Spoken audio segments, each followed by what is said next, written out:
दोस्तों, माँ बाप के चरणों में स्वर्ग होता है और आपने सुना ही होगा कि माँ बाप अपने बच्चों के लिए कुछ भी कर सकते हैं। लेकिन दोस्तों, क्या आपको पता है माँ बाप कुछ ऐसे पाप और गलतियाँ कर बैठते हैं जिसकी सज़ा उनकी औलाद को भुगतनी पड़ती है। जी हाँ दोस्तों, यह बात हमारे पुराने ग्रंथों में वर्णित है जिसमें यमराज और उनकी बेटी का जिक्र है। दोस्तों, आज हम इस वीडियो में इस कहानी को समझकर जानेंगे कि कैसे माँ बाप की कुछ गलतियाँ या पाप की वजह से उनकी औलाद को सजा भुगतनी पड़ती है।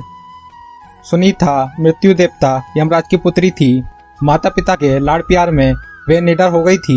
वे देखती थी कि उसके पिता पापियों को दंड देते रहते हैं। वे पाप और पुण्य का अंतर नहीं समझती थी, इसलिए खेल खेल में किसी के अच्छे कार्य में बाधा डालती और किसी को भी बिना कारण मारने लगती। ऐसे अति दुष्ट व्यवहार कार्य करके वे बहुत खुश होती थी। एक दिन सुनीता एक गंधर्व कुमार को, जो अपनी आराधना में योग मुद्रा में बैठा था, उसे वह बेवजह कोड़ों से मारने लगी। गंधर्व कुमार पीड़ा से छटपटाता तो वह खुशी से उछल पड़ती। वह उसे खेल समझती। इस प्रकार की अपनी करतूतें वह अपने पिता को बताती। पिता उसके इस व्यवहार को बाल सुलभ खेल समझकर चुप रह जाते। ना तो सुनीता को ऐसा करने से रोकते, ना समझाते। बहुत दिनों तक ऐसा चलता रहा। एक दिन फिर उस गंधर्व कुमार को सुनीता ने मारना शुरू कर दिया। जब वह पूजा पाठ कर रहा था और जब ये बर्दाश्त के बाहर हो गया तो उसने क्रोध से श्राप दे दिया, तू धर्मराज की बेटी है, लेकिन तेरा विवाह एक ऋषि पुत्र से होगा। तेरी एक योग्य संतान भी होगी, पर तेरे इन दुष्ट कर्मों का अंश उसमें व्याप्त रहेगा। सुनीता ने यह बात भी अपने पिता को बताई। अब धर्मराज को लगा कि उन्होंने बड़ी भूल कर दी। संतान की आदत और स्वभाव पर ध्यान न देकर उसे भले बुरे का ज्ञान नहीं दिया। फलस्वरूप उसे श्राप मिला। पर अब तो समय हाथ से निकल चुका था। वह बोले, बेटी, निर्दोष तपस्वी को पीटकर तुमने अच्छा काम नहीं किया है। बुरे कर्मों को करने के कारण तुम्हें यह श्राप मिला है। अभी भी समझ जाओ और अच्छे काम की ओर मन लगाओ। समय बीतता गया। कन्या बड़ी हुई तो उसके विवाह की चिंता हुई।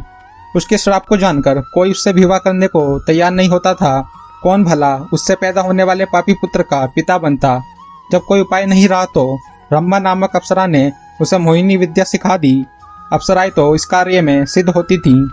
अब उसे किसी को भी मोहित करने की विद्या हासिल हो गई। एक दिन रंभा उसे अपने साथ लेकर वर की खोज में निकली। एक नदी के तट पर उसने अत्रि कुमार अंग को देखा। सुनीता अंग को देखते ही उस पर मोहित हो गई। रंभा की माया तथा अपनी मोहिनी विद्या के बल पर उसने अंग को भी मोहित कर लिया। दोनों का एक दूसरे पर इतना प्यार देखकर रंभा ने दोनों का प्रेम विवाह करवा दिया। दोनों सुखी पूर्वक रहने लगे। कुछ दिनों बाद उनके एक पुत्र हुआ जिसका नाम वैन रखा गया। वैन अत्रि वंश के अनुरूप ही अपने पिता अंग के समान धार्मिक, सदाचारी तथा रजोचित गुणों से संपन्न था। आचार विचार और व्यवहार में सब उसकी बड़ी प्रशंसा करते। अच्छे कुल में उत्पन्न होने के सभी लक्षण उसमें दिखाई देते थे।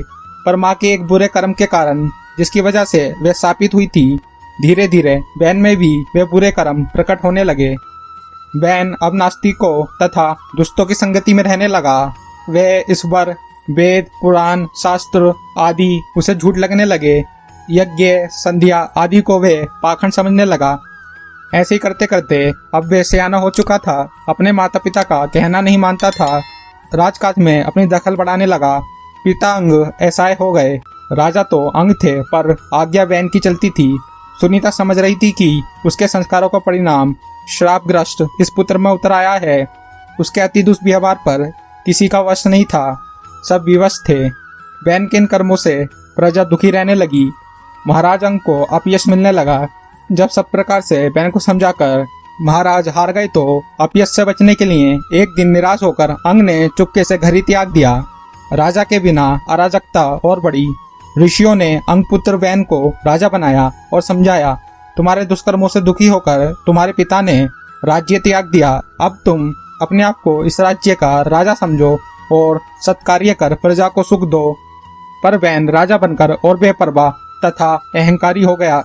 वह बोला, आप लोग मुझे ज्ञान मत दीजिए, मैं स्वयं बड़ा ज्ञानी हूँ। ईश्वर, धर्म, शास्त्र आदि सब मेरे आदेश से स्थापित होंगे।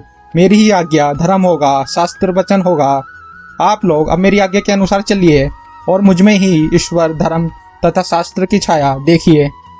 ऐसे विचारों वाले वैन के कार्यों से देश में अराजकता बढ़ी।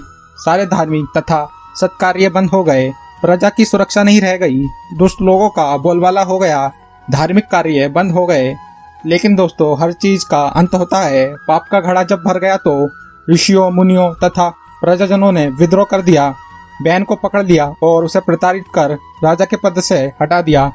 सत्ता छिन जाने से वे लाचार हो गया। अब वे दूसरों की दया पर निर्भर रहने लगा। ऋषियों ने प्रजा से परामर्श कर उसके पुत्र पृथु को राजा के पद पर प्रयुक्त कर दिया और बैन जंगल में चला गया। निश्चय ही अच्छे कुल परिवार का व्यक्ति भी कुसंगति के कारण अपनी मर्यादा भूलकर कुमार्गी हो जाता है। अपने कुल धर्म को भूलकर सबके दुख का कारण बनता है और अंत में अपने इसी आचरण के कारण वे स्वयं ही नष्ट हो जाता है। इसलिए कुसंगति तथा कुसंस्कारों से बचना चाहिए।